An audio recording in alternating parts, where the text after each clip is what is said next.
Luto tayo ng The Judge Comes sa Sitin, mga langga, para maintindihan ng lahat, chicken 65.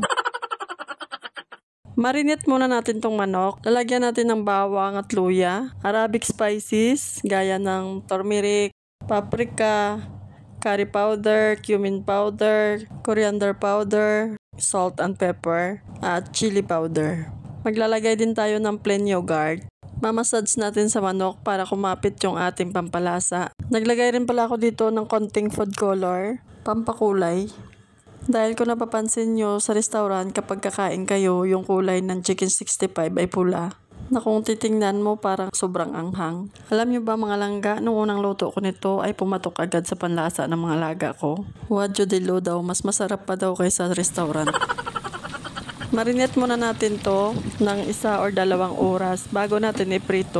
Saka gagawa tayo ng sauce. Paghaluin natin yung yogurt, ketchup, soy sauce at chili sauce. Imimix lang natin at iset aside.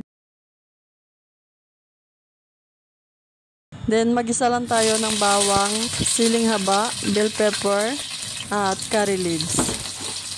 Gigisa lang natin hanggang lumabas yung aroma ng ating bawang at curry leaves.